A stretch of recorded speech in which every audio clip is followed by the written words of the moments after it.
Hello বন্ধুরা, দেখো আমি আজকে নিয়ে চলে আসলাম সোয়াবিনের রেসিপি।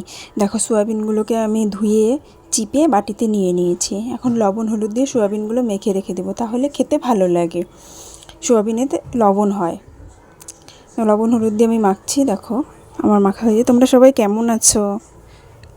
আমার মাখা হয়ে গেছে, এখন আমি রেখে দিলাম বাটিতে। দেখো আমি আলু, পেঁয়াজ, কাঁচা লঙ্কা, টমেটো কুচি, ক্যাপসিকাম কুচি সব রেডি করে নিয়েছি।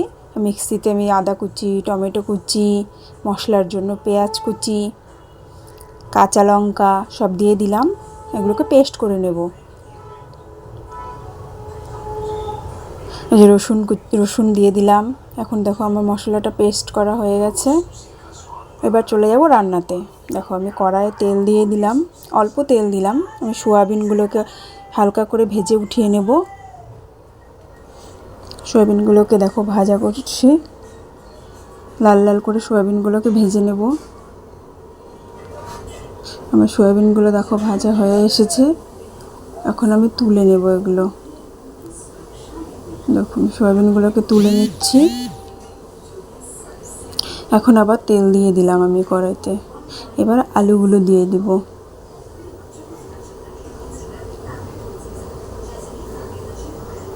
আমি আলুগুলো দিয়ে দিলাম। এবার আলুগুলোকে নেড়ে চেড়ে লাল লাল করে ভেজে নেব। দেখো আমার আলুগুলো প্রায় ভাজা হয়ে এসেছে। এবার আমি আলুগুলোকে তুলে নিয়েছি। আমি কড়াইয়ে কালো জিরে ফোড়ন দিয়ে দিলাম। এখন আমি দিয়ে দিলাম পেঁয়াজ কুচি, রসুন কুচি। এগুলোকে লাল লাল করে ভেজে নেব। ভাজা হয়ে গিয়েছে, আমি মশলাটা দিয়ে দিলাম। যে মশলাটা আমি পেস্ট করে রেখেছিলাম সেই মশলাটা দিয়ে দিলাম। মশলাটাতে হলুদ, লবণ, অল্প চিনি, এই যে কাঁচা লঙ্কা দিয়ে দিলাম, টমেটো কুচি, ক্যাপসিকাম কুচিটা দিয়ে দিলাম। তোমরা স্বাদ মতো সব কিছু দিয়ে দেবে। আমি আমার স্বাদ মতো দিয়ে দিয়েছি।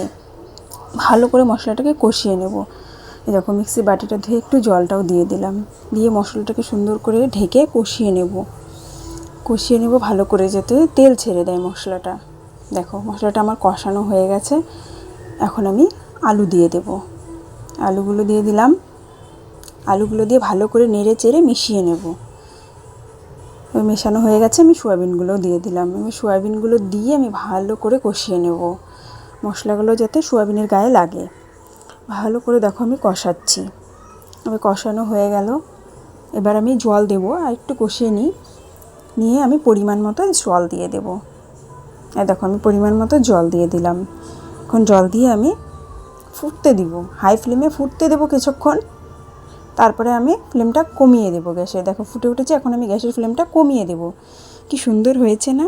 যদি আমার ভিডিওটা ভালো লাগে লাইক কমেন্ট শেয়ার করে দিও, আর আমার চ্যানেলটিকে সাবস্ক্রাইব করে দিও। আমি গরম মশলা দিয়ে দিয়েছি।